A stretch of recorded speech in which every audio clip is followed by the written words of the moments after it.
അഭിമാനമാണ് ഇവനെ ചേർത്തിങ്ങനെ പിടിക്കുമ്പോൾ.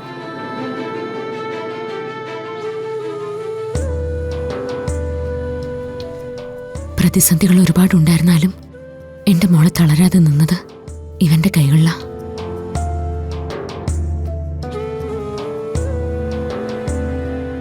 ഞാൻ ഇതുവരെ വരണമെന്ന് മാത്രമേ വിളിച്ചിട്ടുള്ളൂ. പക്ഷേ ഇപ്പൊ എന്തോ ഇങ്ങനെ വിളിക്കാൻ തോന്നി.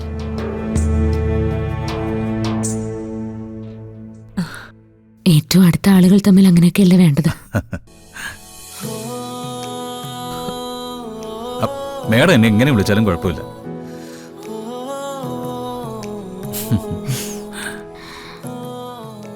അല്ല, സൂര്യ എവിടെ?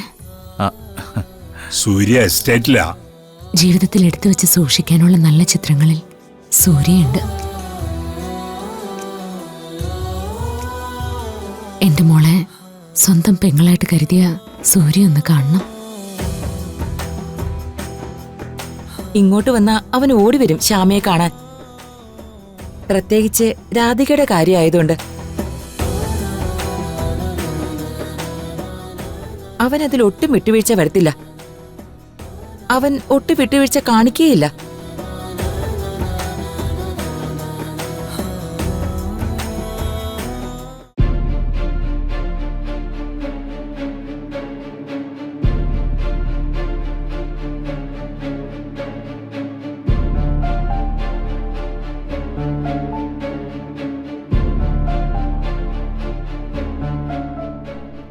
ശ്യാമയ്ക്ക് ആളുകളെ മനസ്സിലായോ?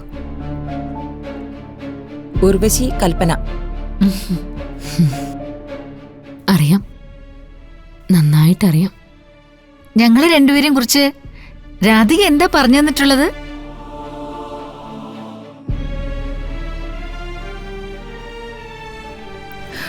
അല്ല, രാധികയ്ക്ക് ചില കാര്യങ്ങളിലൊക്കെ ഞങ്ങളെക്കുറിച്ച് തെറ്റിദ്ധാരണകളുണ്ട്. മാഡത്തിനോട് എന്താ പറഞ്ഞു തന്നിരിക്കുന്നെന്ന് അറിയാനാ. ഞാനങ്ങനെ ആരെയും വിലയിരുത്താനില്ല. കുടുംബത്തിനകത്ത് ചില എതിർപ്പുകളൊക്കെ ഞാനും കണ്ട് ശീലിച്ചതാ. എന്നിട്ട് എന്താ സംഭവിക്കുക? കുറേ കാലം കഴിയുമ്പോൾ എല്ലാവർക്കും തിരുത്തേണ്ടി വരും. ആ ഒരു ബോധമുള്ളിലുണ്ടെങ്കിൽ ഏറ്റവും നേരത്തെ തന്നെ അത് തിരുത്തണം. മാഡത്തിന്റെ മോളെ ഞാൻ ഇനി എന്റെ സ്വന്തം മോളായിട്ടേ കാണൂ.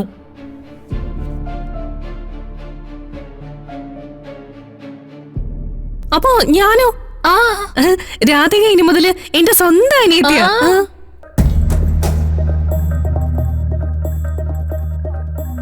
ആഹാ, മാഡത്തിന്റെ വരവുകൊണ്ട് സത്യം പറഞ്ഞ ഏറ്റവും കൂടുതൽ ഗുണമുണ്ടായത് ഇവർക്ക് രണ്ടുപേർക്കുവാ.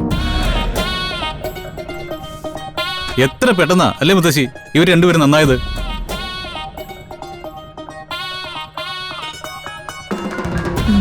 വേണ്ട വരുൺ, ഉള്ളിൽ തട്ടി അല്ലെങ്കിലും ഒരു നല്ല വാക്ക് പറഞ്ഞ നിമിഷ അവരെ അധിക്ഷേപിക്കണ്ട.